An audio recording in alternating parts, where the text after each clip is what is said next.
Coach Kirsten Bernthal, booth in the middle.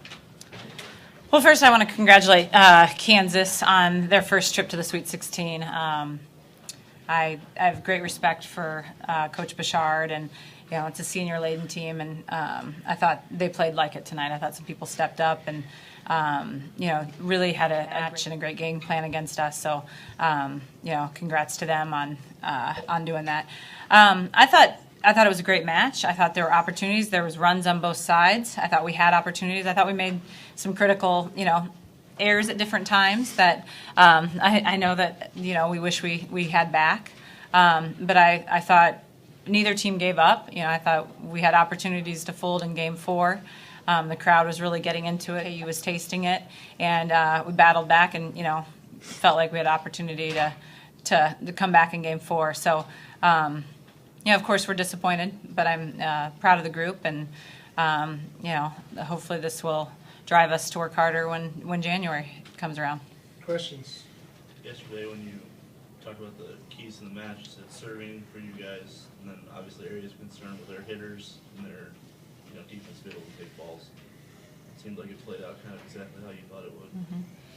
Yeah, I thought we served aggressively. I thought we made too many errors, and we made some errors at critical times, and so that, was a factor, of course. I thought Albers really did a nice job of, at some points, kind of taking over the match. She had some clutch balls, and she was impressive tonight. Obviously, the goal this year was Sweet 16, but knowing you have a team that has no seniors on the floor when that final point is scored, and seeing what you guys accomplished this year, looking back, how would you assess the way your team performed all season and the way you guys went about achieving your goals and two answers? Well, I'd say we're disappointed. I think it was never about we're gearing up for next year. I think it was about this year. So we're disappointed, but I think that's part of sports. It's part of life, and how do you respond? So I think we'll rest, we'll feel bad, we'll go through that, but then this is a resilient group, a high character group, and I know we'll return when we get started in January, and I have no doubt that this will drive us.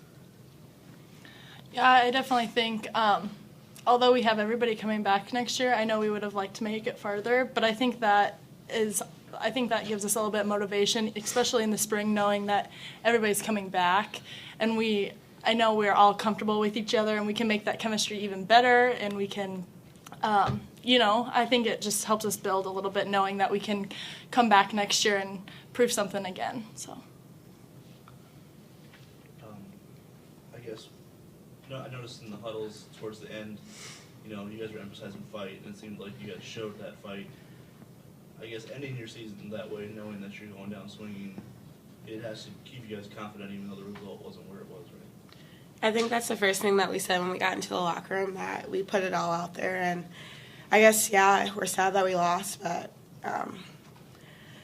just being able to put it all out there when it meant the most was great. yeah, definitely. That was one of the big things, when we were a little bit behind, we said we have nothing to lose. We're going to go out fighting. We're not going down just giving up. So I'm really proud of all of us for coming together, and we all felt like we actually played for each other, and we put it all out there. And it kind of stinks losing, but we really were glad that we were able to come together and put it all out there and not go down without fighting. Coach, did you see him do anything differently in this match than the match earlier in the season? Oh, earlier in the season? I thought they used their I would have to look at numbers. I thought they used their outsides more.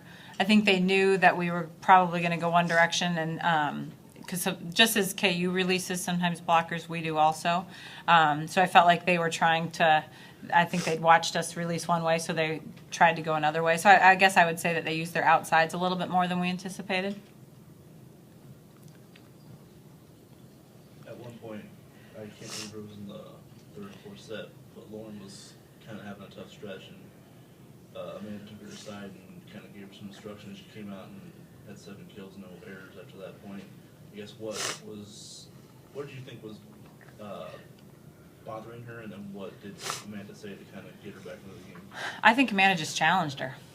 And I think Lauren's a kid that, you know, she's a fighter. She, you know, and I think Amanda just said, you know, it's not acceptable. Let's get it going. And I think Lauren stepped up to that.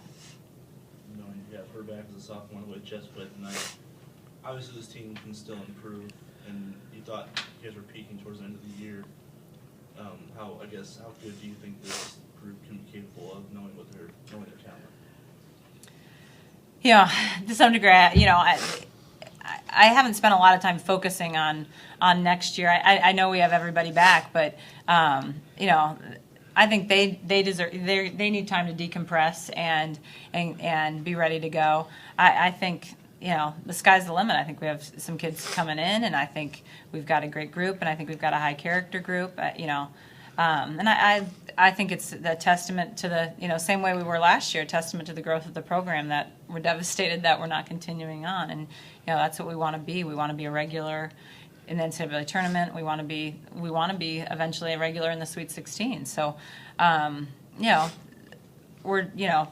they have to end this season and have some time, and then, you know, and just rest a little bit, and then I have no doubt we'll get after it, you know, in a month. Any other questions? Thank you, ladies. Thank you.